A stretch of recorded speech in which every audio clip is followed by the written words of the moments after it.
Okay, it's the head man at VCU, Shaka Smart, as number 14 VCU is facing Virginia. Next on ESPN2. I'd love to stay and watch, but we have to go over to SportsCenter on ESPN News. Come with us. You're watching ESPN's Tip-Off Marathon. The battle for hoop supremacy in the state of Virginia takes center stage tonight. Tony Bennett and Shaka Smart, two of the best young coaches in the country, have teams with deep histories and Final Four memories. VCU is going to the Final Four. Number 25 Virginia takes on in-state rival number 14 VCU and its tenacious havoc defense. It's VCU and UVA right now.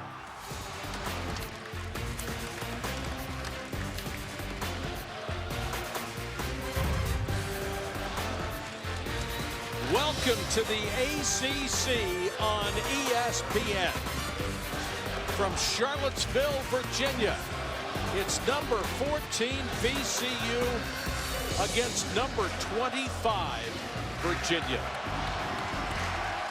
Good evening, everybody. Mike Patrick, Lynn Elmore. It's great to have you with us. This is the first time ever that VCU and Virginia were both ranked in the preseason top 25.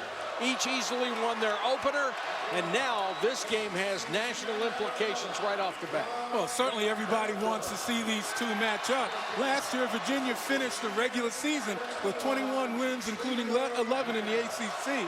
And the problem is they didn't make the tournament, but scheduling number 14, VCU, will certainly strengthen their schedule. Also, both of these teams are contrasting styles, and in that contrast, we'll see how the freedom of movement rules really affect the way they play. Are we going to have a foul fest, or are we going to have a free-flowing, up-tempo game? The one-on-one tonight, both teams known for their defense, but they sure go at it differently. They certainly do. On one hand, you have Virginia with their pack line defense, and that's all about ball pressure, helping recover by the other four defenders who are below the three-point line, and that's designed to keep people out of the lane and also force them to take the lowest percentage shot.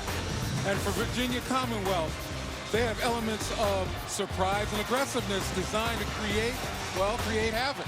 VCU will use their length and their quickness to jump ball handlers, cause turnovers. And last year, 19.7 turnovers is what they forced. 11.7 was their steal number, and that made them the best in the nation. All right, Len, let's take a look at the starting lineups. First for the Rams, 4 players in double figures. The one that is not, Breonte Weber, had a great opening game. 9 points, 8 assists, 5 rebounds, and 5 steals.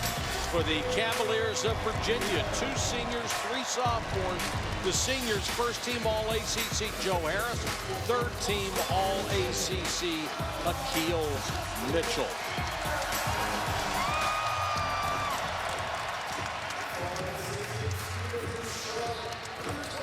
Place is sold out for the first time in 6 years. Capacity here at John Paul Jones Arena, 14,593, plus a couple of friends of the fire marshal, I would guess.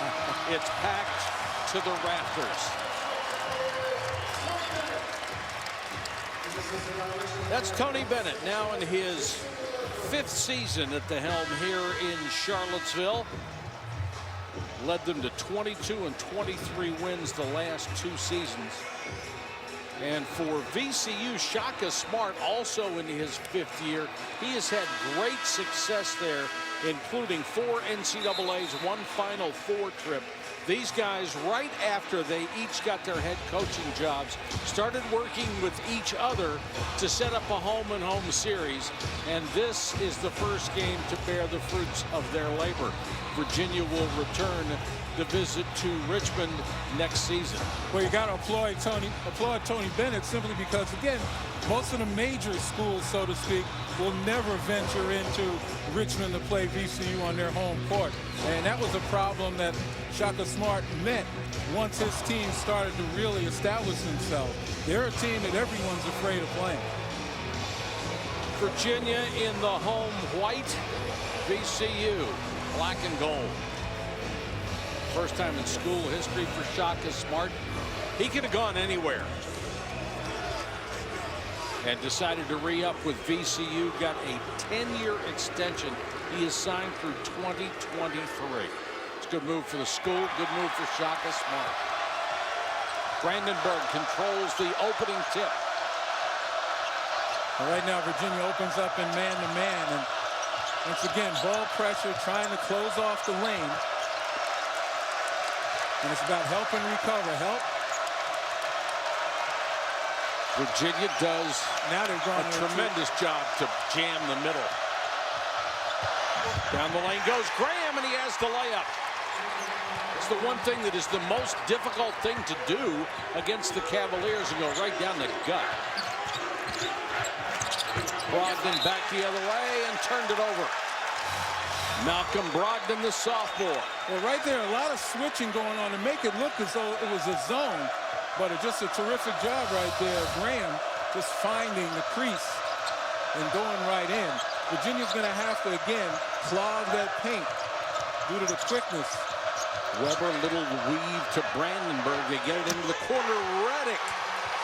Javonte Redick hits his first 3 of the season, and just like that, 5-0 VCU. Mitchell helping on the press. The Havoc defense double teaming wherever it can. Now back out to Brogdon, and he'll reset. Now, I asked Tony Bennett, was his team going to attack the pressure once they had an opportunity? And he said, yeah, if we have a full-blown fast breaks and we have numbers, certainly we'll do it. Otherwise, they're going to try to make this a half-court game, make Virginia Commonwealth guard them in the half-court. Almost another turnover. Shot clock down to 1, and Anderson has to launch because of it. VCU in the opening minute and a half doing exactly what it wants to do at both ends of the floor.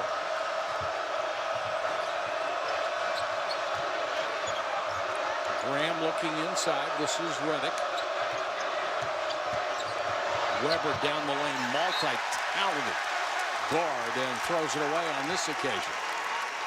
But you have to be pretty satisfied if you're Shaka Smart that your guards are penetrating the lane. You know, they're doing exactly what the pack line defense doesn't want you to do. And it's all about good ball movement and the quickness and finding a little bit of daylight and getting into that paint, which creates a lot of problems. Joe Harris, one of the 3 starting guards for Virginia. He is their scorer. He's their leader. Anderson gets it into Mitchell. Nice drive. Can't hit the shot, but draws the foul. Terrence Shannon picks up his first. In case it's a familiar name to you, he played at FSU and graduated from FSU. He is pursuing a master's degree at Virginia Commonwealth. Well, Akil Mitchell on the line essentially recognizes what you and I were talking about earlier today. That if you're a big man and you're either out on the perimeter or down in the post, make a move, because throughout the years, big men have been allowed to use that forearm bar. They've been allowed to put one hand on the opponent offensively. Now that you're not allowed to do that anymore, when you make one move, you're going to test whether or not those habits can be broken. And if they're not, you're going to get free throws, or you're going to just draw fouls.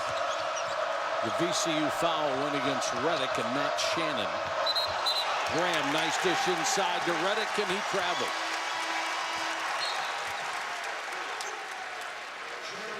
So back-to-back turnovers for VCU. And Jared Guest, the 6'8" junior from Columbia, South Carolina, is into the ball game. One of many talented front court kids around 6'8", 230. Smart move by Joe Harris, pulling the ball up before going over the line in that coffin corner, so to speak. That's where VCU likes to trap. Harris trying to penetrate, got into the lane. There he goes. And there's one of the hand check fouls. Getting in the paint is really hard to resist putting hands. And again, make a move.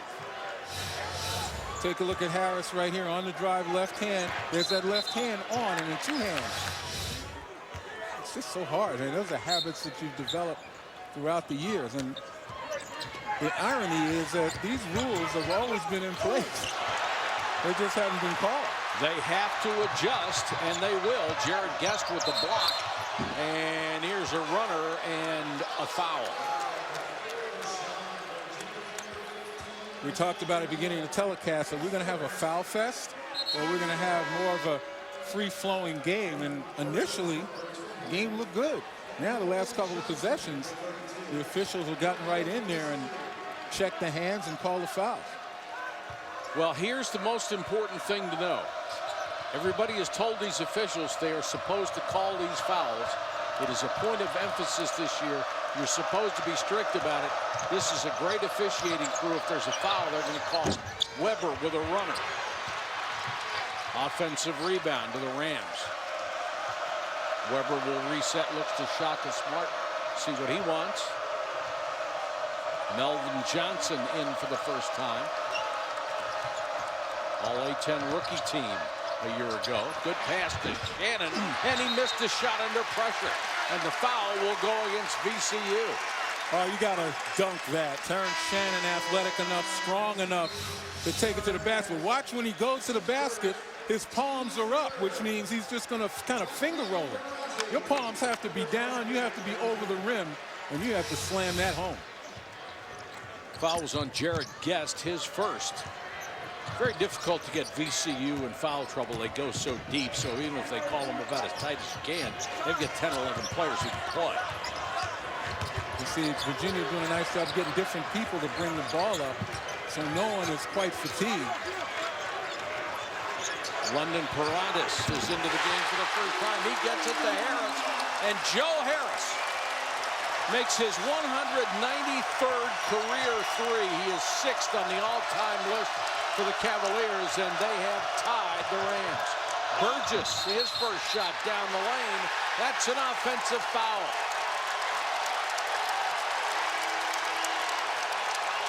Virginia spots VCU 5 and comes back to Thailand. Welcome back to John Paul Jones Arena in Charlottesville, Virginia, the 25th hour of our tip-off marathon. I'm glad we got this one and not the one that started at 5 a.m. Yeah, you probably would have been doing that by yourself. My clock would have still been on snooze. 15:51 to go. First half, Joe Harris's three has tied it up. Harris with those 193 career threes might get to number 2 all time. He's not going to get to number 1. That was Curtis Staples, 413 career threes. Mitchell comes back to help on the press. This is the freshman, London Parantes.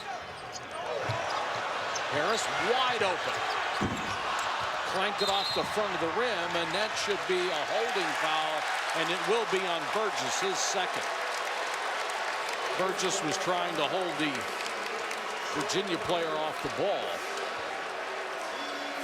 I'll tell you what Virginia's done thus far has served them well in getting good looks. Harris didn't knock that down, but trying to get it to the high post quickly before the defense can roll back, the pressure defense can roll back, and then finding people on the weak side has served them well. Now you have to knock down shots. 2 on Burgess, and the 15th foul already on VCU. Bad pass there, saved, and then the official, Jamie Lucky, ends up in the middle of it. The official is in play. And Jamie's going to hear it from him, but he did his best to get out of the way. Yeah, you can't fault the official for that.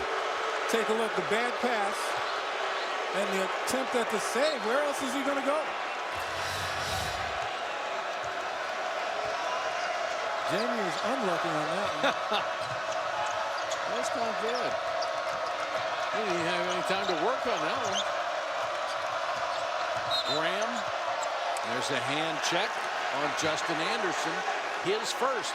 Now, players are going to beef about this, but they have been told you put a hand on a guy on the perimeter or inside, it's a foul. Take a look right here. Again, when guys are starting to get away from you, that's the habit. He almost tried to arm bar him, and he pulled it back just in time. Justin Anderson, but not before the official caught him. And see, that was pretty good defense right there. Yes, it was.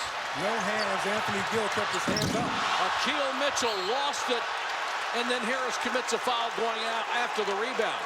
Mitchell had a chance for a jam, lost control of the ball on the way up. Good look right there. Ferrante's ball was tipped. Yes, it was. Brandenburg got a piece of it. Nice job. Good quick hands. But you know, this pace now that the officials are kind of slogging it down a little bit with making the correct calls, of course, this is going to favor Virginia more so than Virginia Commonwealth. They want an up-and-down game. They want to make it a full-court game. Well, you know, when they announced the fact that this was going to be a point of emphasis this year, that Virginia was one of the teams who was celebrating, and VCU was one of the teams that went, uh-oh, this could really hurt us. Yeah, but I'm talking tempo. Sure. I mean, when you're talking about the fouls, it doesn't matter who's fouling. It slows the tempo down right there. Again, good hands by Brandenburg. They are looking to see if the clock was operating properly. But, Mike, you talked about the depth, and certainly Virginia Commonwealth has that. So with 10 guys, they might be able to afford to have fouls called on them. Right. But they want to keep going up and down. You don't want the stoppage of play and have to inbound the ball.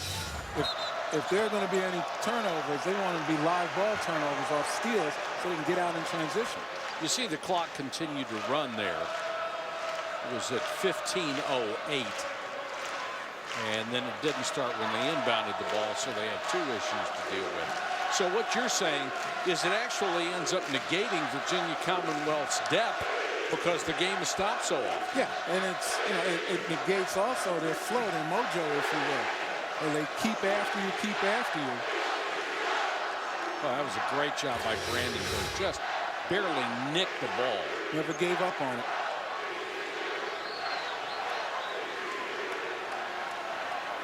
So basically the clock was running when it shouldn't have and not running when it should have. We have just defined what a clock is not supposed to do. Sounds like some subway systems I know. So far 3 field goals, 8 personal fouls in this game. But again, if this is the first college basketball game you're watching, this is what was being emphasized in the offseason when they said we are going to call hand checks and arm bars. We're going to take a lot of the physicality out of this game because I think the overwhelming majority of fans and coaches in this country got to the idea that college basketball was too physical. Well, it was. And again, the flow of the game, the low scoring, a lot of that had to do with the ability to hold and bump and grab. It made it more of a game of physical prowess, physical strength as opposed to skill. Weber is back in, and a foul committed by Anthony Gill pushing off inside. Mike Tobey, the 6'11" sophomore center, will check in and give Akil Mitchell a breather. Virginia with some rare size. Yeah, it's been a long time since they had size. I mean, they started 6'5", 6'6" in the backcourt, 6'8", 6'9", and 6'6" across their front line, which is a bit bigger than Virginia Commonwealth. Melvin Johnson, nice drive, pull-up jumper. The sophomore out of the Bronx, New York, has his first 2. And they could sustain that with guys coming off the bench. Brogdon double team, threw it away. Harris somehow got it back. Harris right down the lane with a scoop. What a pretty play by Joe Harris. Great body control the whole possession. Certainly did a terrific job of keeping his head up. And Anthony Gill will pick up his second person. See the errant pass right there. Harris picks it up. He sees the lane and the waters part. Boy, did they ever. So now they're going to have to get Gill out of there with his 2 personals. Unfortunately for Virginia, we mentioned their size. They can answer a bit of foul trouble here and there as well. They bring in 6'8" Darion Atkins. And Atkins had 11 rebounds in the opening game. So he is very capable inside. Harris, poor pass. Taken away by the Rams. He had that pass earlier. That's why he clapped his hands to give it to him. Ooh, oh. Boy, Atkins went down hard. He's called for a travel. Man, I'm surprised he got up that easily. Take a look right here on the block. Atkins gets it, and I guess you call that contact incidental. You know, Javonte Reddick right there. Atkins hits the ground, and the right call made. You can't come down on the floor for rebound with possession of it and not be called for a travel. Good inbounds play, but they lose it. More college basketball this Sunday. First at 5, Glenn Robinson, and the third, Glenn Robinson, the third, excuse me, and the number 7 Michigan Wolverines against Iowa State. Then at 7, number 1 Kentucky, and their sensational freshman against Robert Morris. College basketball this Sunday on ESPN2 and watch ESPN. That's an over and back caused by Brandenburg. And boy, these guys play defense for 40 minutes, don't they? They certainly do. And there he is, picking it up kind of in Coffin corner, a little bit in front, but telegraphing that bounce pass. And, you know, once you seem to be in trouble, VCU swarms you like stepping on a hornet's nest. 5 Virginia turnovers as Weber scores. They only had 9 in their opening game total. Last year, they averaged a little more than 11. You know, the issue is going to be whether they can keep possession of the ball, get more opportunities for the basket. Virginia fighting on the boards, and Mike Tobey kept it alive, and Tobey fouled over the back. It's on Shannon, number 1, on the FSU graduate. And that's the challenge, as I mentioned. If Virginia can avoid too many turnovers and certainly can avoid allowing Virginia Commonwealth to steal the ball, they'll get enough possessions where they may reach their magic mark of 70 points per game. And under Tony Bennett, when they score 70 or more, they're 35-3. So that tells you the defense is constant. They've held so many teams under 60 points. Last year, 26-35 teams were held under 60 points by Virginia. Tobey hits 1 of 2. Jaquan Lewis, number 1, is in for the first time for the Rams. It's a 1-point ball game. Into the corner for a 3, rims out for Reddick. Montez with a chance to push and pulls it back out. Javonte Reddick's been awfully quiet. Parante's too strong on the jumper. Tobey gets the rebound. Triple teamed inside, kicks it back out. Anderson tries to go baseline, cut off.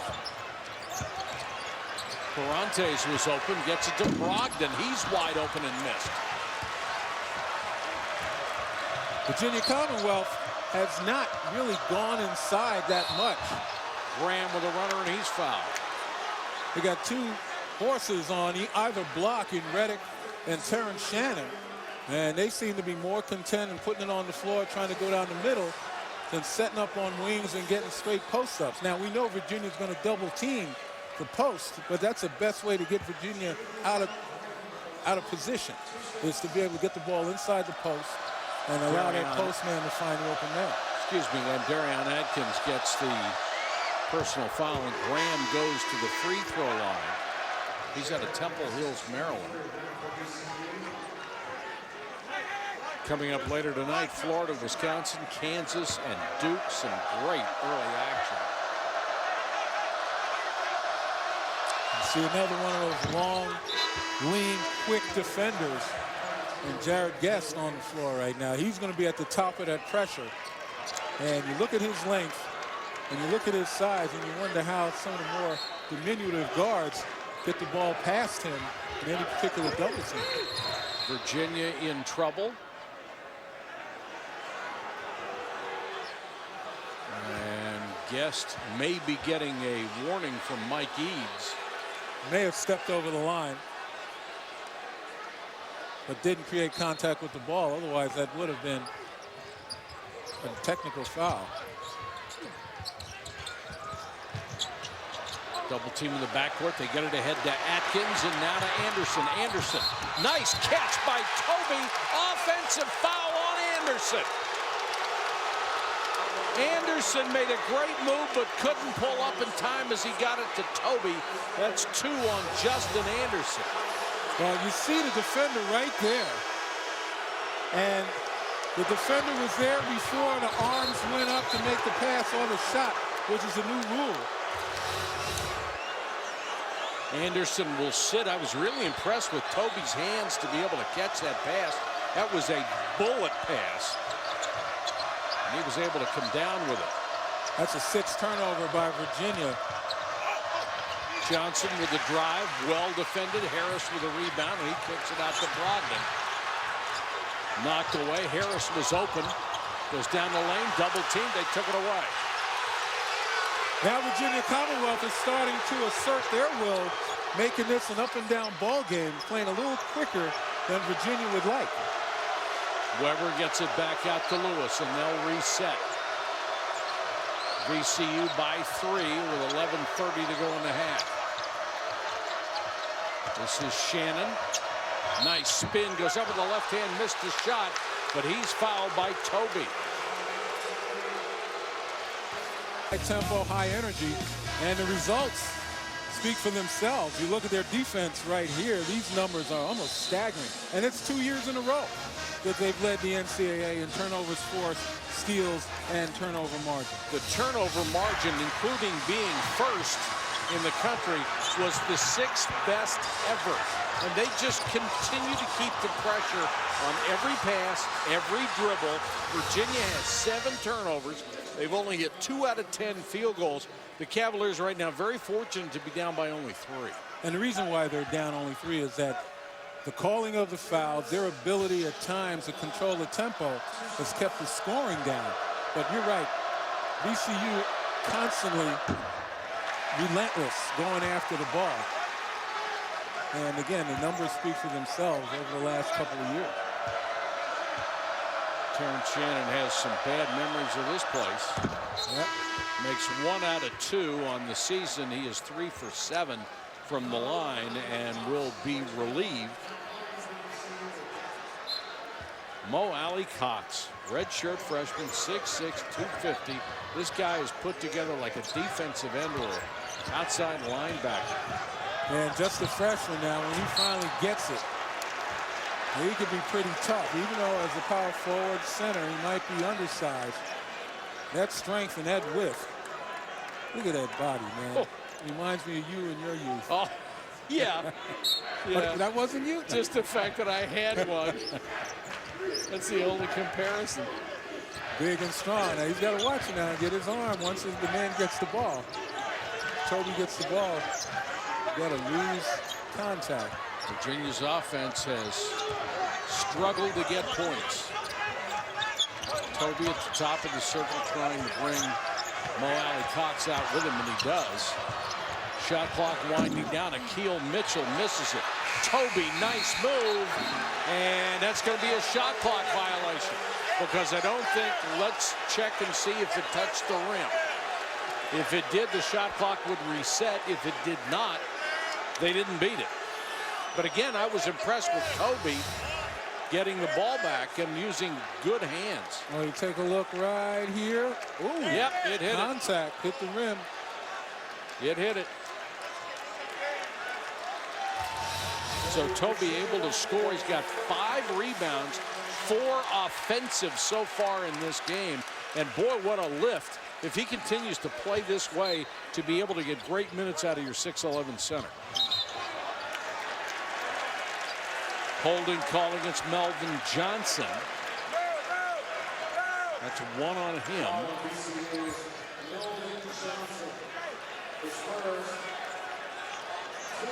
And that was the 17th foul with 10:44 to go in the half. This could be big for the Cavaliers. Harris will go to the line. It's on the Oscar Robertson watch list. One of only 15 players in the preseason list. He's on the John Wooden list. There are 50 of those to start the season. And over the last 4 years, we've had a chance to see this young man develop from just a pure jump shooter to an offensive threat. He can put it on the floor, he can post, and certainly he shoots the three. I'm not sure why Toby wouldn't have gotten the basket. They obviously did not give it to him unless they determined the whistle blew before he put the ball up. Didn't appear to be that way. And Tony Bennett argued his case and obviously did not win. So Toby will go to the line.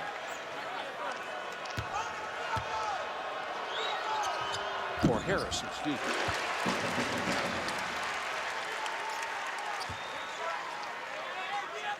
Joe Harris just had a brilliant year. 16 points, shot 47% from the floor, 43% from long range.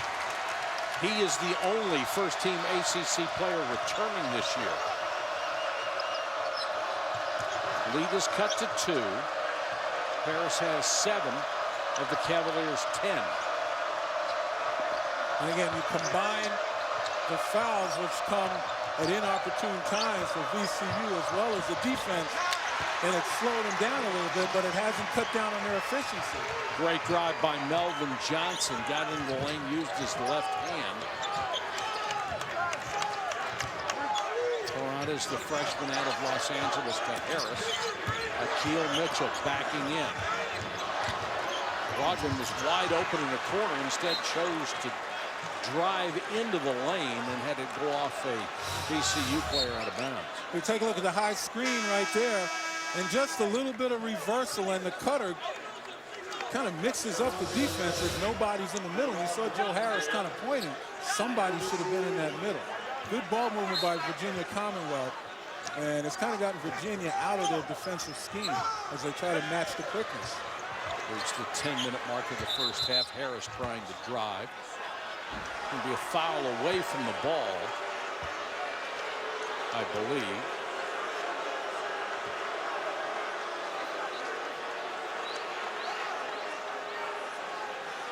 Jamie Luckey and Mike Eads talking about it. I think the clock stopped again because we went down to 9:59, and then there were several seconds of action after that, and the game clock did not run.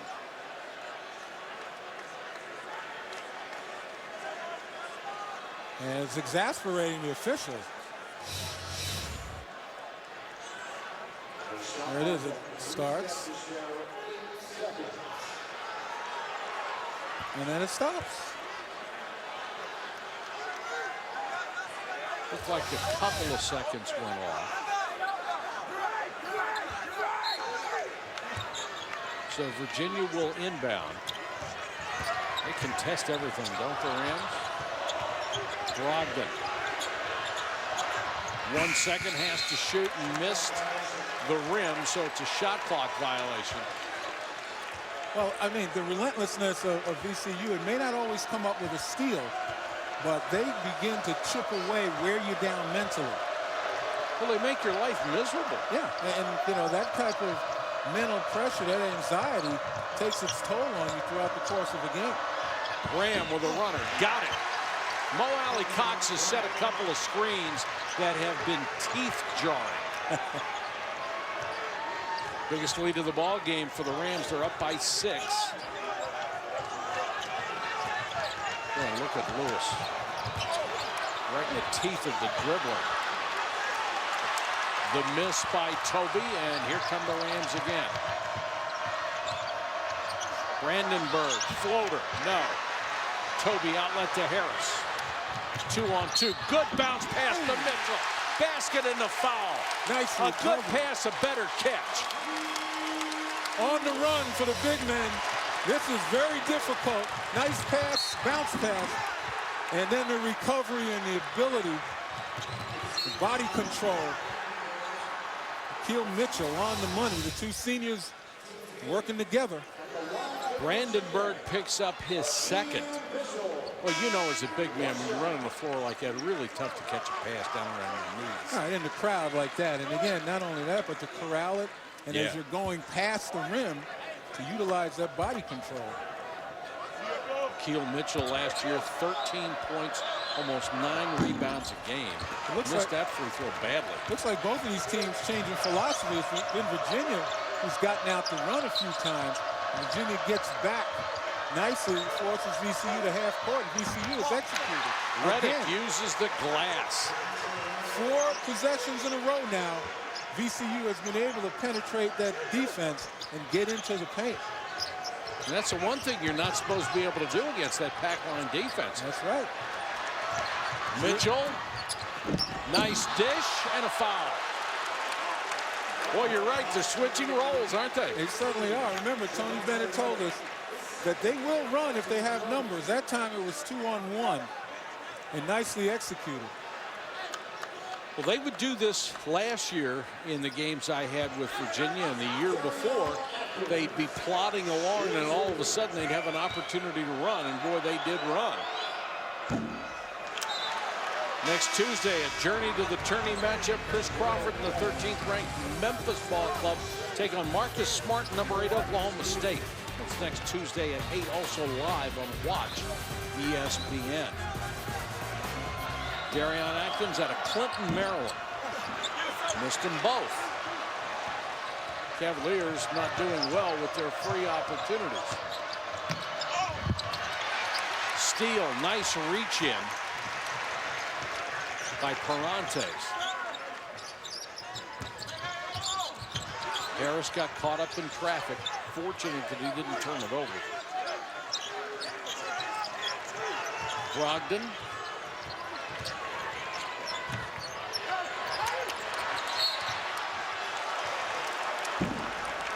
And Shannon is going to pick up his second with a hand check. All right, Chris, what a way to start the season for those guys. Virginia in the double bonus. The Cavaliers have only hit 5 out of 9 at the line. One of the reasons they trail by 6 points. And you'd have to say advantage defense to VCU so far.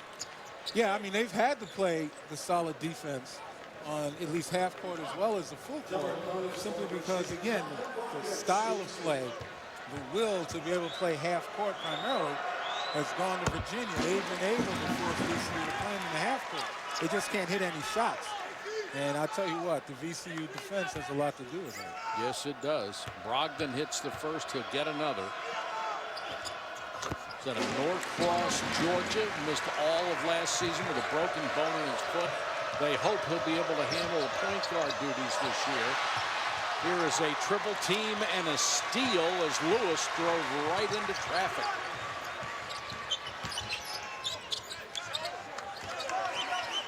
Using Parantes, the freshman out of Los Angeles, to relieve some of the pressure at the point.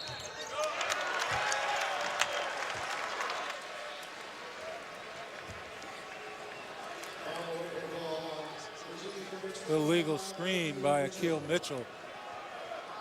And see, those are the ones the big fella's got to avoid, because it's the ones, the silly ones, that are away from the ball that don't necessarily need to be executed that ultimately get you in trouble. It's one on Mitchell. Try to penetrate again, kick it out to Johnson. Here's Graham. Better job of Virginia keeping ball handlers out of that paint. Lewis, good head fake, gets into the lane with a runner, hits it and draws the foul. That's going to be on Parantes, his first. For the quickness by Jaquan Lewis out of Dixon, Tennessee. You see the ball fake got him off his feet, and then Parantes crowds him right there. The contact is made. Now, you know, when people were being allowed to play, as they say, they wouldn't have called that. But right now, you know, with that kind of contact, restricting freedom of movement, the ability to get to the rim, they're going to call it. They'd say that creates an advantage. 21-14. Biggest lead. Harris. All right, now, I don't know why that call was made and the contact on Harris on the other end wasn't made. Look at Lewis and Mitchell waiting for him. Swats it out of bounds. Lewis can fly. And Mitchell can jump. Parantes does a much better job defensively gets his hands up, forcing Lewis to kind of toss that ball up there. And Akil Mitchell had a chance to catch that in the air as opposed to throw it out of bounds and give VCU another chance. Yeah, but it looks better. Yeah, of course. Style points count, don't they? Yeah, especially when you want to get on Sports Center. Graham from long range rims out, but the long rebound goes to Guest in the corner, and a fresh 35 on the shot clock for the Rams of VCU.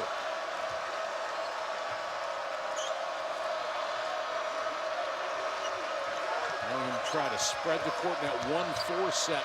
Graham with a jump shot.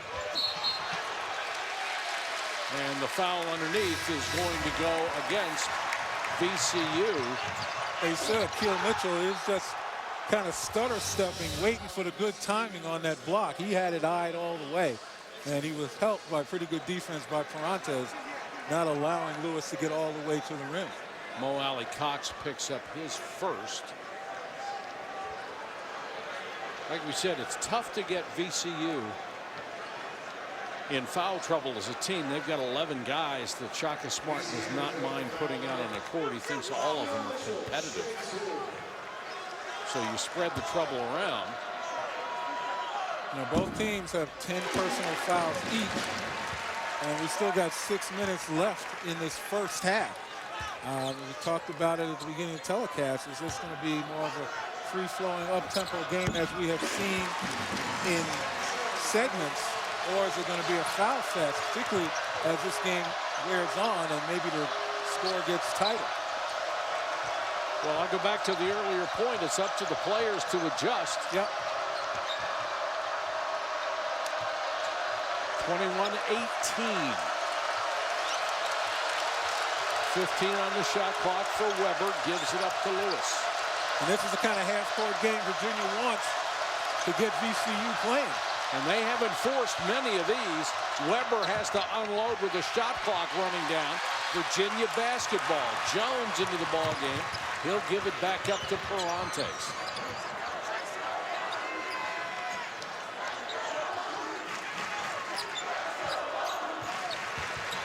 Harris had a chance to shoot, passed on it.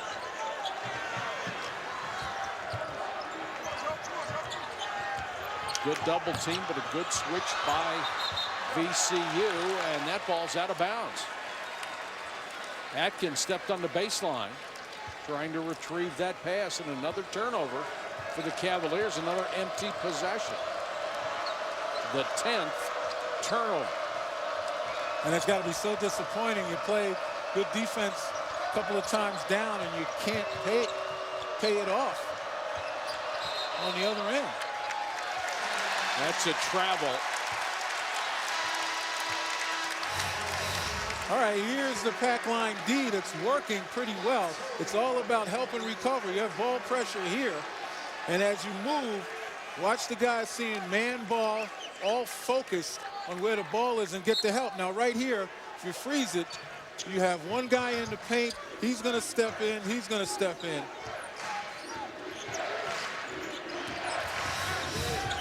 And that's how you want to play that. Keep him out of the paint, force the lowest percentage shot. And they have rarely been able to do it. Virginia only has 4 field goals in the first half, yet they trail by only 3. Harris, nice drive, will draw another foul.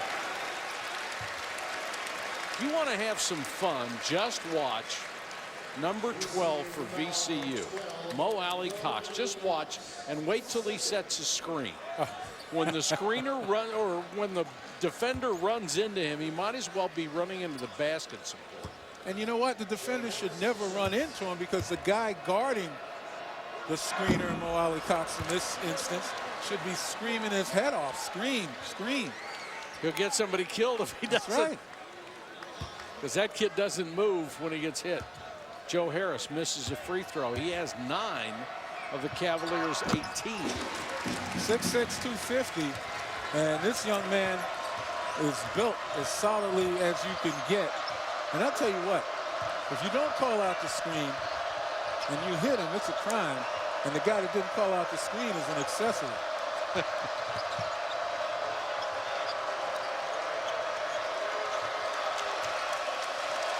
The Virginia crowd giving the defense a round of applause.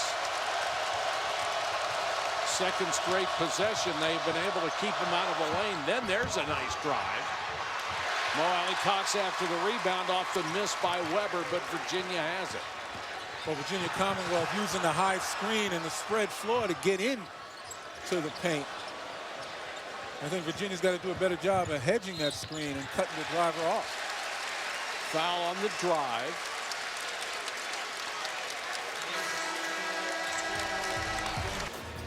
All right, Chris, thank you very much. It's 21-19 VCU over Virginia with 3:48 to go. First half of play. Cavaliers will go to the free throw line with a chance to tie it up, and a little more firepower this year for Virginia. Yeah, firepower on sides. Gill, a terrific small forward. Brogdon, obviously a sturdy guard, and London Perante's freshman who looked as though he was a scorer in high school, but right now he gives them stability on the offensive end. I think before this season's over, this young man is going to be Virginia's starting point guard. Mo Alley-Cox originally got that last foul. That would have been 3 on him. They changed it to Graham. Virginia has come back with a 7-0 run to tie this game. And they've been able to stay in the game from the free throw line. 12 of 17, whereas VCU is only 4 of 5. But VCU with 8 field goals to Virginia's 4. Johnson tries a runner. Knocked away, retained by Virginia. Yeah, I don't know what Akil Mitchell was doing. It's all about possession. They don't need the big fella to lead the break. Virginia with a chance to take the lead on this possession. Toby. There you go. Make a move. I've said that before. You get the ball on the low block, you make a move, you're going to draw fouls. That's because of the instinct and the way you've been trained as a defender, right? Exactly. Now, this is a pretty quick move now. And the reach you saw with the right hand. Jared Guest, not good defense at all. But from a position standpoint, didn't get there in time and had to use his hands. Cavaliers squandering a lot of chances at the line. NBA Wednesday continues on ESPN next week with a primetime doubleheader. First today, Carmelo Anthony and the Knicks against the Hawks. And at 10:30, the Thunder goes to LA to face Chris Paul and Doc Rivers. NBA Wednesday presented by State Farm. Virginia with a lead, 22-21. And this sellout crowd, most of them on their feet right now. Hasn't been a sellout, believe it or not, in this building in 6 years.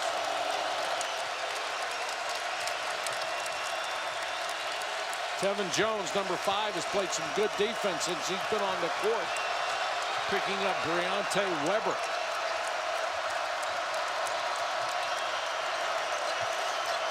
It's a very athletic VCU team. Johnson, so they work that weave. Nice play by Toby. Well, the more you see of Toby, the more impressed you're going to be.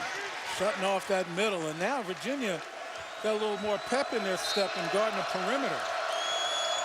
Toby already has 7 rebounds. And look at the room Joe Harris gives because he knows that Johnson's quicker, and he doesn't have to go out there and really pressure the ball as he needs to. 4 on the shot clock. Johnson doesn't realize it. That's a foul. The foul will go on Johnson, his second. Didn't really need it. His man was already past the defender. You take a look right here on the exchange.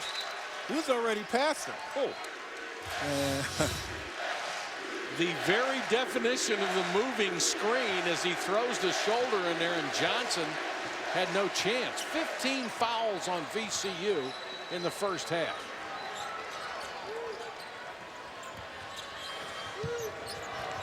You know, the discussion about against whom will this new emphasis have impact, and the teams of pressure usually will find it until they adjust.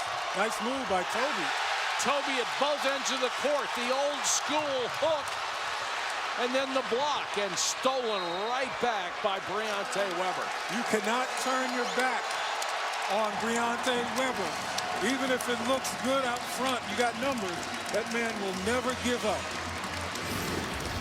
And you talk about Mike Tobey getting international experience in the under-19 team overseas. This is what he learned, sky hook. And then on the other end, he defends the lane like he's supposed to.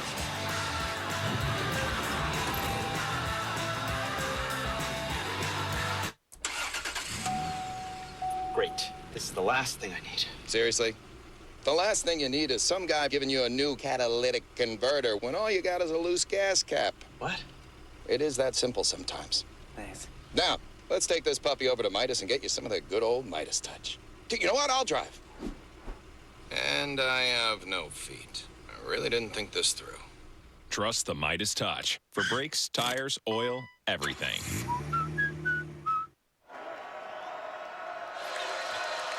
Virginia Commonwealth had a 7-point lead, but they've gone scoreless the last 5-14. Virginia picking up the intensity on defense. Scoreless no more. Treveon Graham with the basket and the foul. And right before that shot, I was just going to say it's no coincidence as Virginia's done a much better job of keeping VCU out of the paint. But then their leading scorer from last year, Graham, takes it upon himself to get back where he's supposed to be in that lane and puts all sorts of pressure on the defense. Akeel Mitchell commits his second personal. Graham will go to the line. Preseason first team All-Atlantic 10. 14 points and 6 boards in their opening game win over Illinois State. Have a very balanced offense.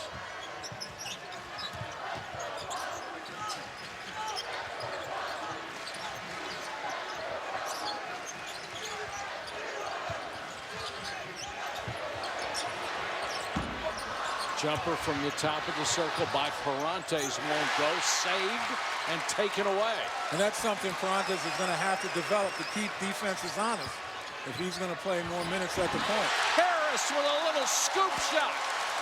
Defenders kept backing away, waiting for him to pass it, and Joe Harris wasn't about to give it up. 12 points for the first-team all-conference guard. That was a nice move by Terrence Shannon, but he got himself too far under the basket. And when you take a look at this VCU team that's on the floor right now, no shot blocker. So I think Virginia feels more comfortable going to the hole. Atkins did a nice job at not committing a charge, but then he missed. Tobey got it back, put it in, but the basket's overruled. Boy, how about Mike Tobey's activity, though? He had a tremendous experience, as I alluded to before, at the FIBA Under-19 World Championship, playing for USA Basketball, got a gold medal. And here he's playing as aggressive as they come. I just saw the foul. I did not see it at first blush. That's the second on Tobey as he pushed Graham out of the way. No wonder he was so wide open. Graham will go back to the line.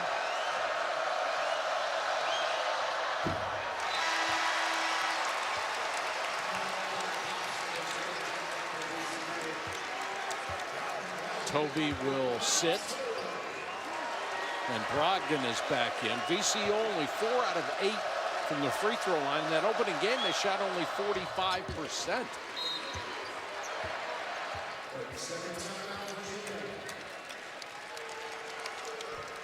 Tobey sits with 9 first-half rebounds. Tell you what, the Virginia coaching staff is going to be thrilled if they get 9 rebounds out of Tobey. Not only in a half, if he gets 9 rebounds a game all year long, they'd be absolutely delighted. Make a couple baskets with that hook shot, too. VCU's offense, they had their moments, but they've stalled lately. Yeah, you can see the quickness right there. Just sharp dribbles to the basket, exchanges where they can get angles to get to the hole. And again, they're finding ways to get the angle. And right there, just a nice job of pulling up using body control. But what Virginia had done during that scoreless streak was really cut off that lane. You know, did a much better job of flattening out the ball handler, the driver, and keeping him out of the lane, keeping his momentum away from the basket. But once again, that momentum has been recovered by VCU. Ferrante's to inbound. Harris back to help out. And now Jones will bring it up against Briante Weber. Always looking for the double team. Lost it. Great job by Weber to steal, and then ahead to Lewis. What a pass. Lewis missed a shot. Went to save it. Now the officials will huddle, and it's VCU ball. What a pass after a great steal by Lewis. Well, first of all, if you think you're going to get past VCU guards by crossing over, you're mistaken. Just a terrific job right there on the defense by Weber. You think that's easy? Go down and lay on your side and try to get something on a pass. 12 seconds to go in the half. Treveon Graham one-on-one. Great defensive job to make him pull up. Johnson with 2.5 seconds to go misses everything. And look where the defense forced him to shoot from. This is where dribble penetration should have been exercised by VCU. They've done it in spurts all game. Instead, they settle for a 35-footer. Virginia Commonwealth 1 field goal in the last 7-10. Brogdon, good if it goes. Brogdon with a runner. The Cavaliers outscore VCU 12-4 in the closing minutes of halftime. And it's 26-24 Virginia. Now we send you to Chris Cotter, Jay Williams, and Carol Lawson for the Land Rover halftime report. Early in this ball game, VCU was able to get inside, penetrate the lane, and then Virginia shut it down. That's the difference. Yeah, it's the difference. We've seen just about everything except consistency. Except down the stretch, 12-4 run for Virginia. A lot of it had to do with them initially giving up too many drives in the paint. And they haven't been able to get help or step up. Then all of a sudden, they force the ball handler to flatten out, as we see there. Forcing bad shots. That's what that defense was designed to do.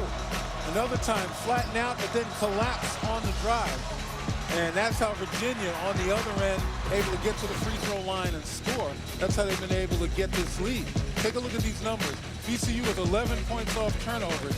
You know, that's almost half of their point output. Normally, they're scoring more, and it's a third of the point output last year. And Joe Harris and the rest of their team, the margin of free throws, they've been getting there pretty often. That's what's keeping them in the ball game. And the rebound margin is surprising, but you see the size that they've come up with this year has really paid off.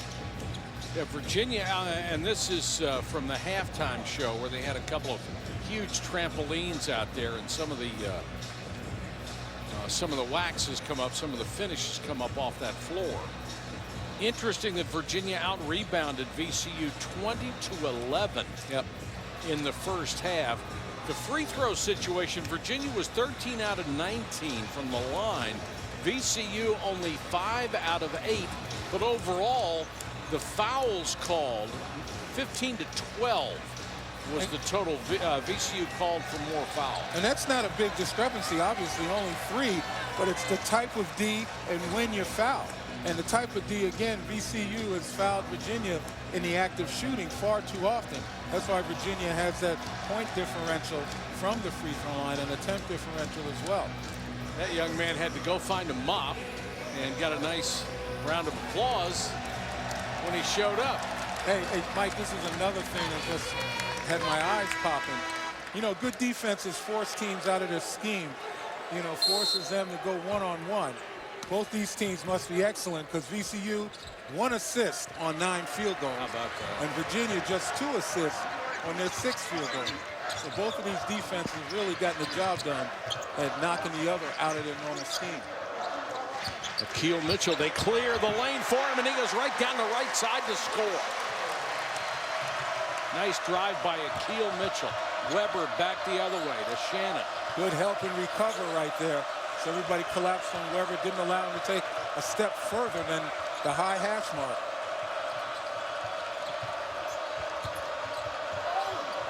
Redick double team. Mitchell blocks it from behind. I mentioned Javonte Redick, second leading scorer on the team last year, relatively quiet. 5 points, 2 of 3 from the field, including a 3, but they haven't really gone to him that much to put pressure on that front line of Virginia. Brandenburg trying to get some penetration, but he's cut off, gets it back to Graham. Yeah, the defense is now doing a better job of flattening out the ball handler. Brandenburg for 3. A big long-range bomb from Brandenburg gets VCU back within 1. But with the defense that they're playing, you see the full court pressure right there. You live with that shot because that's a lower percentage shot. Brogdon guarded by Brandenburg, gives it up to Harris. Gill, who had early foul trouble, is back in the ball game to start the second half. 5 on the shot clock. Anderson. Anderson comes VCU. Didn't know if he wanted to use the backboard or not on that shot. Out of the corner, a 3. Back-to-back threes for VCU as Graham hits one. Here's the runner. That ball was blocked off the backboard. Looked like it might have been goaltending, but no call. Weber back to Brandenburg. Can they make it 3 in a row? No.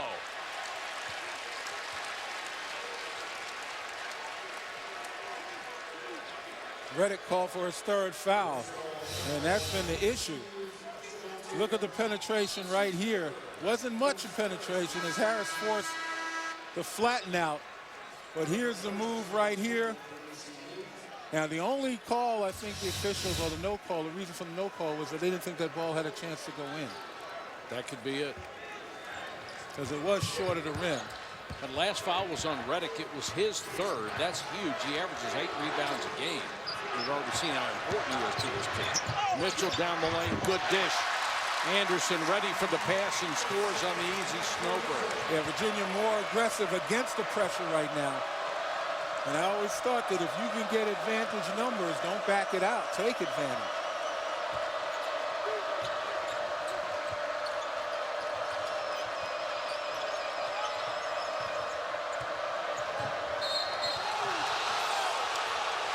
Virginia thought Gill had a steal. The officials thought he committed the personal foul. That is 3 on Anthony Gill. Take a look at Anthony Gill right there. Well, the slap down and also his left arm, it was hard to see whether or not he gave him the arm bar. Can't do anything about it now. Gill will have to come out of the ball game. But look at the depth of Virginia on the front line. Gill, athletic, good defender. Replace him with a 7-footer who can block shots, although he's got to see the defense on that one. Great draw by Briante. Weber goes down the right side of the lane. When they have been able to get inside, they have really hurt the Cavaliers. And that's what I mean by consistency. Virginia hasn't been consistent in their defense, kind of prevent defense. It's 2-on-1 again. 2-on-1, the feed to the big guy inside for the jam. Toby, the beneficiary of a 2-on-1. And executed by 2 bigs. Take that, you guards. Nice spin by Shannon. Shannon with a bucket and the foul on Toby. I tell you what, I asked Shaka Smart this afternoon what Terrence Shannon means to him. But first, let's take a look right here. 2-on-1, nice dish by Mitchell as he makes Shannon commit. And here, this is what he means. It's the toughness. It's the strength inside. You know, 5th-year senior in graduate school at VCU. Until he was injured, he was moving along nicely on trajectory with Florida State. And then his career kind of went up and down because of the injuries. Toby has to sit with 3 fouls, and Shannon misses the free throw. So VCU's lead remains at 2. Harris gives it up to Brogdon, who has been troubled by this pressure defense. Mike, you notice a little bit of flow in this game here in the second half. And as soon as I say that, the whistle bellows. But again, it seemed as though at the beginning of this half that both teams adjusted nicely. John Weber only his first. And that's what we said at the beginning of this broadcast. It's up to the players to adjust. The officials are being told this is the way to call the game, and they've called it by the rule book. Brogdon down the lane with a hand. You got to call what you see. And that's always been my motto and should be the motto of any official. Call what you see. Brandenburg. This has been a game of penetration. The team that has been able to do it more consistently has had the advantage, and right now it's no advantage to either. We're deadlocked at 34. They've both done it the same way. Yeah, and when VCU has penetrated, they've been able to score. Virginia, when they've penetrated, they've been able to get to the free throw line and score.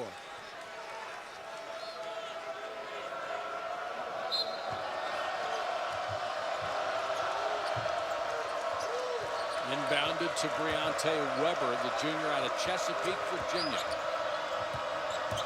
Really, really quick, outstanding passer, and as soon as I say that, he throws one away. Well, that was nonverbal communication that got mixed up. Weber thought Graham was going to float to the open spot, and he threw a blind pass down there. Brogdon out of Norcross, Georgia, bringing it up against Weber. Brogdon straight down the lane with a scoop. It wouldn't go for him, but he draws the foul. Boy, you gotta appreciate the aggressiveness by Brogdon. We're in Charlottesville, 15:54 to go in the game, tied at 34. NBA Wednesday continues on ESPN next week with a primetime doubleheader at 8. The Knicks against the Hawks. Then at 10:30, Kevin Durant and the Thunder go to LA to face Chris Paul and Doc Rivers. NBA Wednesday presented by State Farm, starting with the Kia NBA Countdown at 7:30. Brogdon at the line for the Cavaliers. This is a young man who 2 seasons ago, with 4 games left, injured his foot and missed all of last season as well. And I tell you what, now he's back. He's demonstrated what he brings to the table, ability to penetrate, utilize his left hand, strong, solid defender. VCU commits an unpardonable sin and allows an offensive rebound on a missed free throw. Second half, both teams shooting very, very well, and that'll help the percentage as Joe Harris now has a game-high 14 points. 5 of 6 from the field, and Joe Harris has let the game come to him. Haven't seen him force anything. No, you're right. You only take 6 shots in 25 minutes. Certainly you're not forcing the issue. Nice job here. Again, working with his teammate just enough as Akil Mitchell held up his man. Keep from helping. Double team, the steal to Weber. Weber gets it off, and the layup for Brandenburg. That's a tough shot by Brandenburg. Yes, it was. Defender wasn't moving. Outstanding defense again by VCU, forcing the turnovers. That's how they make their living. Again, looking to get the ball to the high post when they can, and they're looking weak side. Mitchell leans into one, then tries an ill-advised pass picked off by Brandenburg. He gives it up to Weber, and now Graham, top of the circle. Good shooter from out there. In and out on the jumper, however, and Harris with a rebound.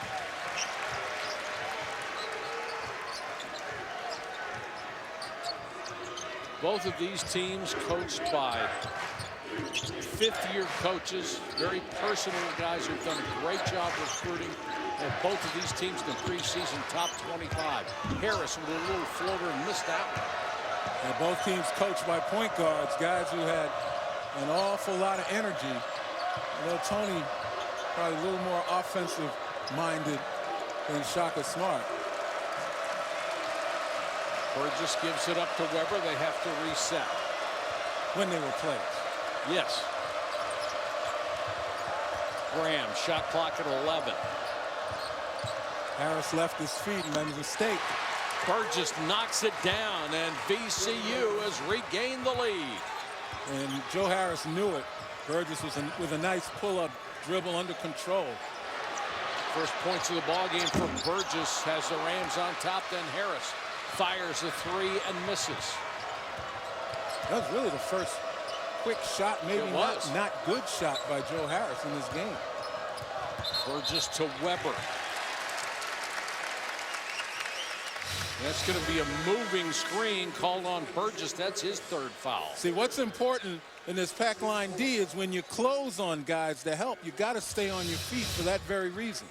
So you got to run out as fast as you can, but shuffle your feet so that you don't run past the offensive player, nor do you leave your feet. Because, as we saw, Burgess very adept at ball fake, putting it on the dribble, and shooting it. And boy, when they run at shooters, they go full tilt, don't they? Yeah, they do, but they are under control, and that's the key. Brogdon wasn't paying attention. Wow. As soon as he turned his back, the double team came. This is havoc right here, and he'll think about this. Oops. Now, the foul was called, but boy, I guess we all have to get used, because he got hauled ball on that one. We all have to get used to this call, or the calls that we're seeing with this freedom of movement emphasis. The runner won't go. The follow won't go. Atkins with a follow jumper. No. Just laid on the rim and wouldn't fall. And that rim, unfortunately, for Virginia was still shaking. Nice. Beautiful drive by Lewis. Boy, is he quick. He's got excellent body control, leaves his feet, gets bumped, and still shoulders square, able to find that backboard. VCU with a spurt. They're up by 3. And Brogdon's got to learn. You turn your back on one of these guys, there's going to be somebody else there in a heartbeat. Nice pass. Nice wraparound pass and a foul. Atkins had the easy lay, and the only way to stop him was that foul. And you take a look right there, leaving his feet. That puts pressure on the defense. Atkins, when he leaves his feet, the drive occurred. Lewis with the score. And once again, in this defense, you got to close under control. Melvin Johnson just picked up his 4th. Atkins misses the free throw. Virginia, if they lose this ball game, they'll look back at the free throw line and some of the free opportunities they managed to pass on. They're only 14 out of 22 from the line.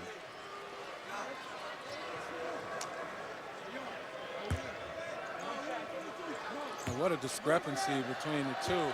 And again, as I mentioned, when VCU fouls, all too often, it was in the act of shooting. And they get in a bonus much too quickly, giving Virginia a chance at every foul now to get on the line. But the defense itself from the floor, the VCU have done a terrific job in limiting the number of field goals. Doug Brooks, the freshman out of Lake Wales, Florida, number 5, is in for Shaka Smart. Weber trying to drive. What a block by Anderson. Harris one-on-one, lays it in. Anderson with a sensational block at the other end. Who says Virginia doesn't run? Oh, my goodness. What a shot. Holy cow. Javonte Reddick. Anderson quickly back the other way, out of control. Lost the ball. And then commits the personal foul on top of it. That'll be 3 on Anderson. Here's the top 10 going into tonight. Kentucky with the early advantage on Michigan State in the poll, with Louisville and Duke, the other teams receiving first place votes in this week's AP tally. And did they say Michigan State up on Kentucky by 12? Yes. Never discount the value of experience, particularly this early in the season. Oh, absolutely. Kentucky's youngsters may turn out to be thoroughbreds, but, you know, they've got to gain some experience. That's why it's so difficult to ballyhoo these young players when they haven't really played. Jones with the jumper, too strong. You know, they were talking like 40-0 at one point in time. That pass ahead hit the rim, and it results in a wide-open 3 out of the corner for Brooks. He missed everything, and it's going to be a foul as they go for the steal. Now, I know Virginia's trying to push the ball up the floor. They've had some success doing it, but they've got to exercise some judgment as Ferrante seems to be shaking up his hand. But on that one, all they had to do was pull up, hold up. They got the foul called anyway.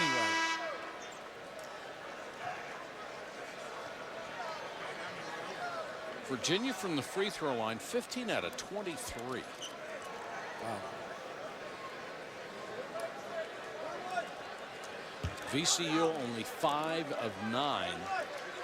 So a huge advantage to the line for the Cavaliers, which they have not fully exploited. Ferrante's at the line. And he missed. Another miss. And you know, Virginia obviously notoriously does the fewest fouls. I mean, this is a team, again, that does not foul, even though, again, the aggressiveness of VCU has forced them to foul more than they averaged last year, which is only about 9 or so. Weber, good dish inside. Shot clock down to 10, and they have to reset again with Brandenburg at the top of the circle, trying to penetrate. Drives down the lane, and it's going to be a foul. A hand check called on Ferrante's. That's his second. And you know what? On that particular play, you could see Ferrante's went back to instinct. And in high school last year, he could do that. See the arm bar once, arm bar with the left arm again, and they called it. Now these fans also, they're screaming terrible call, etc. They got to learn the rule as much as the players do. Guest had it halfway down, and it came right back out for him. This is the way it's going to be, ladies and gentlemen. Everybody's going to have to get used to it. We are, you are, and so are the players. Great feed inside. Easy layup for Darion Atkins off a beautiful dish. We're tied at 42. Yeah, that was just a plain miscommunication on the defense. Good block there by Brogdon. Graham had it knocked away by Brogdon. Jones on the lob to Harris. Pretty pass. Boy, Joe Harris runs the court beautifully, doesn't he? He certainly does. And Virginia turning the tables on VCU with those fast break points. That's normally the Rams' domain. Tough defense by both teams. Tough pass inside. Loose ball taken down by Anthony Gill, who was back in there with those 3 personals. Yeah, Guest should have had that. You got to have your hands up anytime your guard penetrates. Jones got bailed out. He got caught up in the air, but the foul will send him to the line. Hey, you see Joe Harris from the pass from Treveon Jones. Nice job right there. Putting it just where Harris could handle it. It's only 2 on Weber. Jones is out of Kannapolis, North Carolina, started 9 games a year ago. More of a defensive player than a scorer. Hits that free throw.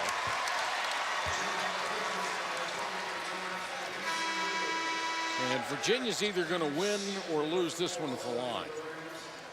That's been the pattern the entire game. They've had an overwhelming advantage.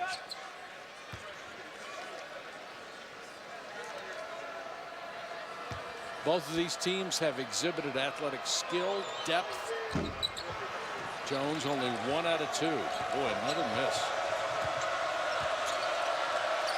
Weber back down court, gives it up to Reddick. Virginia playing more and more aggressive man-to-man. Again, flattening out off of the high screen. Brandenburg, tough bounce pass. And a foul inside. And this is what I mean by lack of consistency in the defense. You know, Virginia will play it nicely once, and then the second time it comes around, they don't play it nearly as nicely. It's on Harris, and Shannon will go to the line. Crowd watching a replay on the overhead scoreboard did not like the call. And Shannon misses.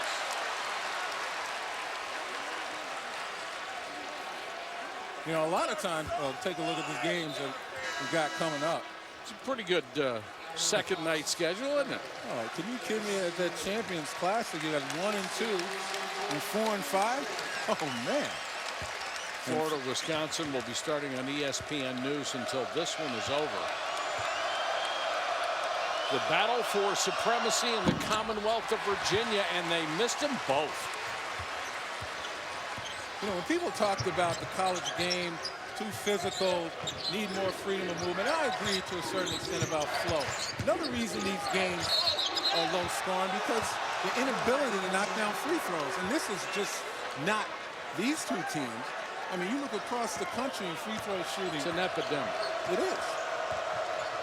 And those are easy points. And there's a cure for an epidemic. It's called practice. Yes, sir.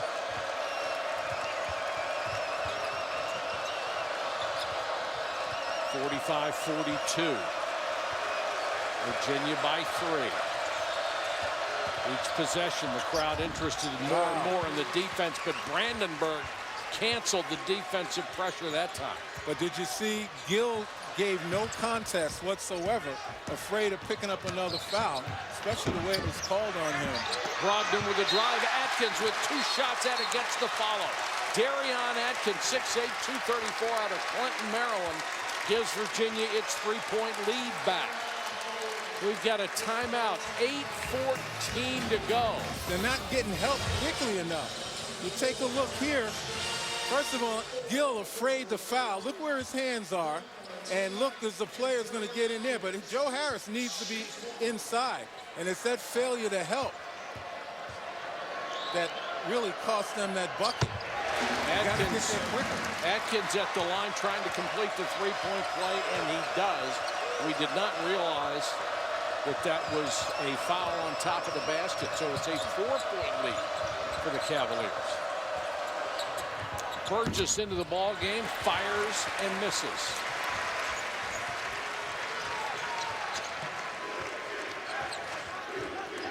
Virginia's really hurt VCU on the boards tonight. They're at +10 in the rebounding department. Well, again, we're talking about the size Virginia possesses now. A lot of 6'8", 6'9", and even a 7-footer in Toby across that front line. And then look at the size in the backcourt. Justin Anderson, not only big, but strong. Tough fadeaway jump shot by Brogdon. That's a big-time bucket. They're up by 6. Virginia's biggest lead. Mo Alley Cox wheels into the lane and missed a jump hook.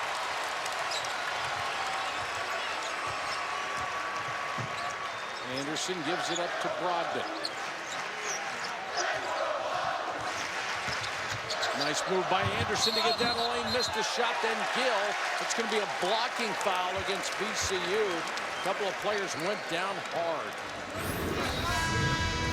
We've got a timeout. 7 minutes to go in a 6-point game at Virginia. Chris, we've had a good one here so far. 50-44. Joe Harris, the game's leading scorer, on the 18 points. Well, Joe Harris, a Player of the Year candidate in the ACC, has let this game come to him. Didn't force many shots, if any, and every opportunity he's had has been under control. Again, little fake down the lane, nothing out of the ordinary, and they were easy ones running the floor. That's what a scorer is supposed to do. 7 out of 10 from the floor, 3 out of 4 from the line. 18 points. Also has 3 boards and a couple assists. Right now he's getting a breather at the 7-minute mark, as Tony Bennett can afford to have him on the bench with a 6-point lead. And Anderson, the sophomore out of Montrose, Virginia, will go to the line. And another miss for Virginia from the free throw line. 17 of 28.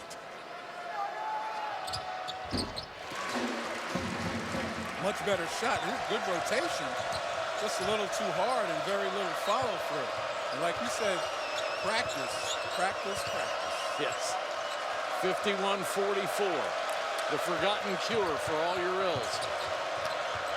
Biggest lead. Oh, nice cut. Beautiful pass. Graham hesitated for some reason. Mitchell didn't want to commit the foul, and he got the bucket anyway. Little incidental contact with Mitchell, both hands in the air. And that's what it's going to come down to, allowing the officials to see your hands. You got to get it up. Boy, good job by Tony Bennett. He calls the timeout because he's afraid they're not going to be able to beat the 10-second count. And they were within a second of not beating it, so now they won't have to worry about it as he uses the timeout. More college basketball this Sunday. First at 5, number 7 Michigan against the Cyclones of Iowa State. Then at 7, number 1 Kentucky and their sensational freshman Julius Randle go up against Robert Morris. College basketball this Sunday on ESPN2 and watch ESPN. That sounds like a familiar matchup. Didn't Robert Morris beat him last year? Wasn't that the upset of the season? Robert Morris over Kentucky? Yeah, that was in the NIT. Yeah, first round. How could you forget that? I'm just asking. No, I wasn't saying you. It was the collective you, including me. I see. I see. I've enjoyed working with the collective you tonight. Right? All of you. Anderson to inbound. Time becoming a factor, only 6:25 left.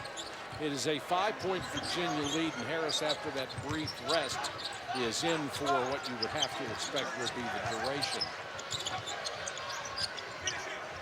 2 close quarters. Harris couldn't get it into Mitchell. Had nice post position. Shot clock at 10. The jump shot won't go for Parantes. Graham back the other way. Brandenburg rejected at the rim. Got it back. And VCU with another layup. Nice drive by Graham. Brandenburg had audacity to try to dunk. The little fella getting up there. And Parantes just dribbled one off his foot. Wham! Mitchell, nice job of protecting. But like I said, the audacity of trying to dunk on the big. And he did all of that without a foul, Mitchell did. 51-48. Yes. Graham had it taken away. Loose ball. Reddick recovers. Tony Bennett also is getting a little bit beside himself with the inconsistency of the clock. We talk about inconsistency of defense.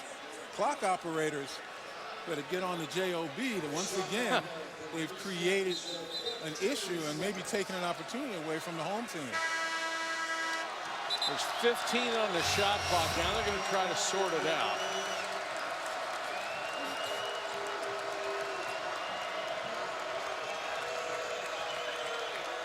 It keeps resetting is the problem. While the game clock runs, the shot clock resets and gives them a fresh 35. Graham. Rebound to Harris. That would have tied it. Is that mechanical or human error? I'd have to think mechanical. Well, that's like the 4th or 5th time what's happening. I mean, a clock operator's not sitting over there leaning on it. Brogdon in and out, back in again. 2 big shots by Brogdon. 53-48. Number 25 with a lead on number 14. And remember what Tony Bennett told us before the game. He'd like to make this a half-court game. And down the stretch, these last possessions, that's all they've been able to do. VCU is play half-court. They haven't been able to steal the ball, haven't been able to get out in transition, and certainly haven't gotten many fast breaks. Treveon Graham drives the baseline, picks up the personal. There's that reach and foul. Brogdon reaches in, going after the block. 2 on Brogdon. Boy, misses. VCU hasn't had nearly as many opportunities to the free throw line, but they're only 5 out of 12. You got to make that up somehow. Remember I talked about Virginia making this a half-court game? Yes. Virginia Commonwealth has just 3 fast break points. That's remarkable. It certainly is, but then again, I'm not surprised. You know, Virginia last year, you talk about playing outstanding defense. You know, 38.8% field goal percentage D. Virginia manages to throw it away, and then Harris commits a personal foul, reaching in. It's going to be 3 on Harris. Stops the clock at the 4:19 mark. Next Tuesday, a journey to the tourney matchup. Chris Crawford and 13th ranked Memphis against Marcus Smart and number 8 Oklahoma State next Tuesday at 8 o'clock. Now 1-1 for VCU. The remarkable thing about the turnovers and the lack of fast break points, the turnovers haven't come in the open floor, leading to easy baskets. Exactly. Missed front of the 1-1. Virginia Commonwealth only 6 steals. It's a little more than half of what they averaged last year in total. Harris says, take your time, take your time. They averaged 11.7 steals per game, which led to a lot of points. Mitchell, great motion, lost the ball. Harris with a follow, but the basket won't count. He was fouled. Mitchell got in the lane, couldn't convert. 3:58 left. It's a 4-point lead. The Cavaliers at the free throw line when we come back. Chris, the lead is 4 here with 3 minutes and 58 seconds to go. Missed free throws. VCU shooting 17% in the second half. Virginia 50% in the second half. Overall, Cavaliers only 62-1.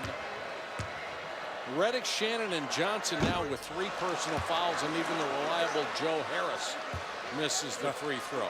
Nobody for Virginia has more than 3. Is that thing moving? I can't tell. Guys are missing sometimes so bad. Missed them both. Holy cow. Almost stolen by Brogdon. Good hustle to get out and knock the pass away from Burgess. A lot of players aren't going to get sleep tonight, no matter which team loses, because they miss so many big shots. Graham for 3. No. Mitchell skies a rebound. And it's very important. VCU has to put the ball through the basket, either from the field or the free throw line, so they can set up their pressure. Now here in half court, they're certainly in deny. And Virginia will take its sweet time until they get a good shot. VCU much more effective with the full court pressure. Wide open inside was Atkins, but he lost the handle. Would have had an easy layup, couldn't control the pass. Kind of an unforced error on that one. Yes, it was. Baseline drive by Burgess. He forced it up. I know they want to put it up in a hurry, but that's too fast. Yeah, what a bad time to hit a drought for Virginia Commonwealth. Harris guarded by Graham. And this is where Virginia excels, eating up some clock, executing. Jump shot by Darion Atkins. That's a big, big shot. Whoa, what a follow. Oh. That's what they needed now to set up this pressure. Javante Reddick. Brogdon can't pick it up in this corner. Luckily, got away with it. Brogdon has made some critical ball handling mistakes tonight. Harris foul on the way in, or is it Harris with a charge? It's Harris with the charge. That's number 4 on the Cavaliers All-Star. You see right here, offensive rebounding. There hasn't been a whole lot to howl about for Javante Reddick, but that was pretty good. And you take a look, Joe Harris. The defender was there way before Harris took off or got his arms up. There aren't going to be a lot of charging calls this year, because that is the one new rule. There's going to be a lot more blocks because players are going to have to adjust to getting there earlier. I think the key was the official said as soon as the hand goes up with the ball, you have to be in place. Otherwise, it's not a charge. Exactly. And when you talk about players having to get it started early, offensive players, that also leaves them open for block shots. Because people time it, they leave early, and you got more room between the ball and the defender. Take a look, Joe Harris right there. Defender's there, set before Harris even leaves the ground and before he gets the ball up in the air. Good job by Graham to stand his ground. And the purpose of changing that rule to what it was is to give the officials more time to assess who has the right to that spot.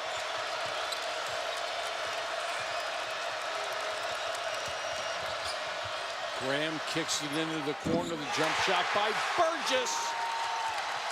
That's excellent. VCU within one. Excellent execution on the drive, drawing the defenders.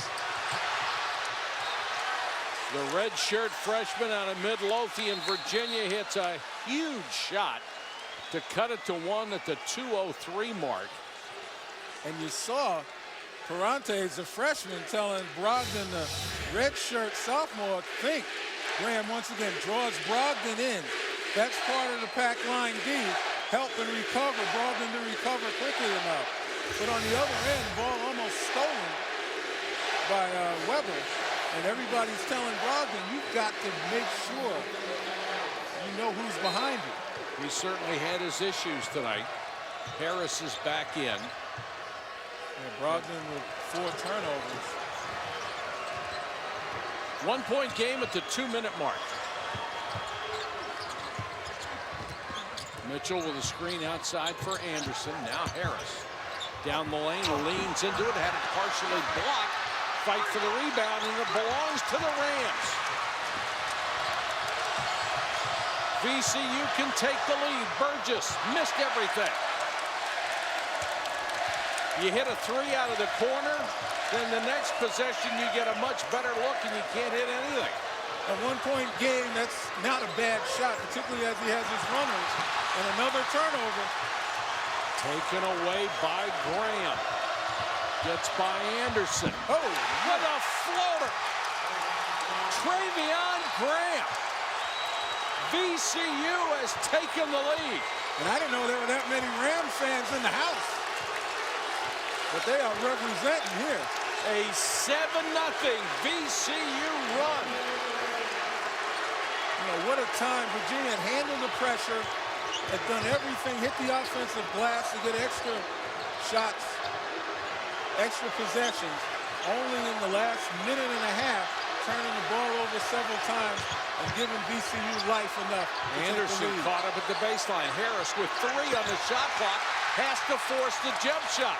Lay that one on Anderson. He took so much time off the shot clock and then gave it up to Harris and put him in a bad spot. Weber against Parantes, and Parantes commits the personal foul. Not a bad foul. Only 3.6 seconds differential between the shot clock and the game clock. And the way VCU has been shooting free throws, you want to take a chance the other way as well. And even if they make both, it is a 3-point game, although the Cavaliers have hardly distinguished themselves with 3-pointers tonight. They are 1 out of 8 in that category. Weber at the line. The key right now is back to fundamentals. Block out. He's missed all 3 tonight. Missed all 4. That was the front end of a 1-and-1. How huge is that? Could have given him a 3-point lead. Instead, it's 1. And no timeout. Shot clock is off. They give the ball to Harris. Brogdon. Nice drive. Forced it up and got bailed out on the foul. Brogdon was out of control. Had his body twisted. Had no chance to make that shot. And you take a look. He starts to stumble. But what happens is he forces the issue and creates contact. And that's when you have to be aggressive. On the road, you settle for the jumper in the last shot. At home, you drive to the home. Foul was on Burgess, his 4th. Let's check in with Chris Connor. Mike, just want to remind everybody, Florida and Wisconsin, they've tipped over on ESPN News. As soon as you guys reach a conclusion down there at John Paul Jones Arena, we'll move that Florida-Wisconsin game over here to ESPN2. Mike? This game is going to come down to free throws again. Virginia Commonwealth, 6 out of 15 from the line, 1 out of 7 this half. Oh. Well, Brogdon, one of the better shooters, 3 of 4 from the free throw line. He's going to be called upon to give Virginia the lead. And in that huddle, if I'm Tony Bennett, I tell my guys, on a make, let's drop back, pick them up at half court. Don't pick them up full court. They're too quick. They blow by. It'll have an advantage break. is 3 out of 4, Len. The pressure all on his shoulders. And now the ice on Shaka Smart calling timeout. Smart. 18 out of 32 from the line for Virginia. Well under 60%.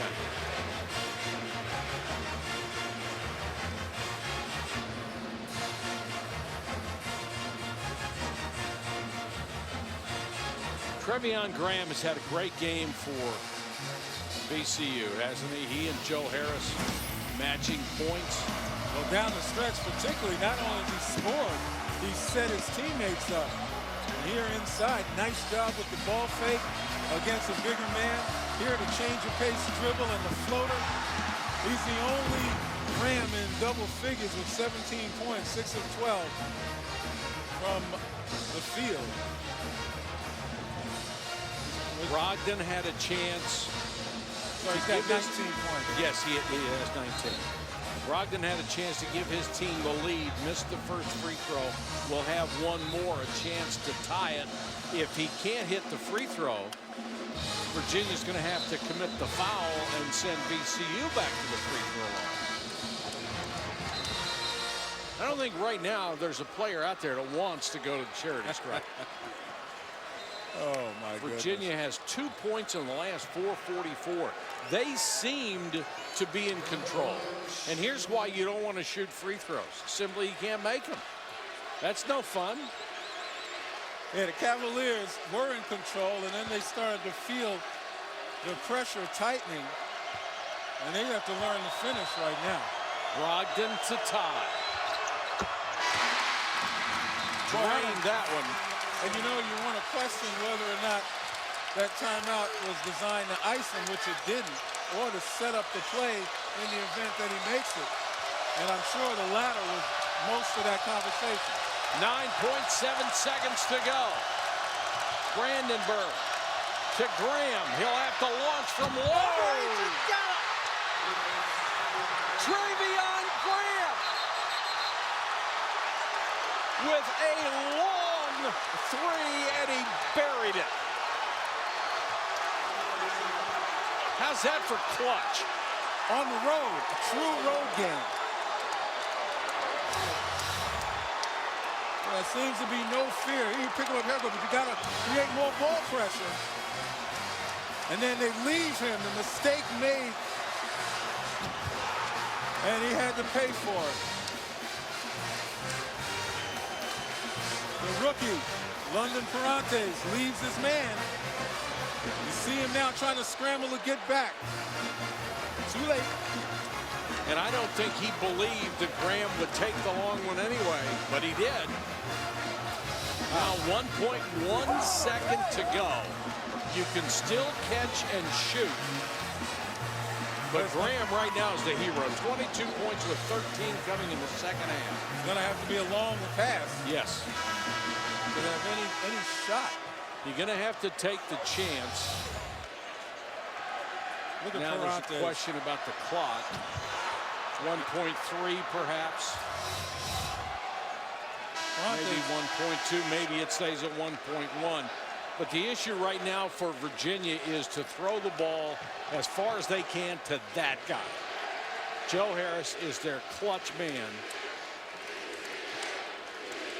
Number 6 all-time in three-point shots at Virginia. And they're going to have to hopefully get him the ball where he can have an opportunity, because they need the 3 to tie. Yep. And let's not forget, you know, Virginia 25, VCU 14. This is no upset. No. Virginia only 1 out of 8. Now, do you foul here, Len? I mean, rather than give them any kind of a chance to shoot the three-point play, as soon as somebody catches the ball in the inbounds, I mean, some coaches would say, go ahead, just grab them. The problem is some guys are adept at catching and going into their shooting form. And if that happens, obviously you get 3 free throws. So you really, it really depends on where the ball is. If you shoot, if the ball, I think, is passed before the half-court line, you know, you don't have to do anything, I don't think. If it's passed afterwards, as soon as contact is made, I might foul. I think you're right. If they can make a half-court shot, they make a half-court shot. But if you're in the front court, as soon as the catch is made, and guys have to have their backs to the basket in order to catch the ball. So as soon as that ball is caught, you know, I wouldn't take any chances. I'd foul, but the flip side of it is their back is to the basket. They may not be able to get the shot up anyway. See what kind of screen they try to run to get Harris free. Perante screens for him. Long pass, desperation, three off the glass. Anderson had a decent look at it. That was scary for VCU. It's going to be a nice drive back to Richmond from Charlottesville tonight for Shaka Smart and the Rams of VCU. They earned it tonight in Charlottesville, 59-56 for Len Elmore and our great crew. This is Mike Patrick. We send you to Florida, Wisconsin. Bob Wischusen, Dan Dockett.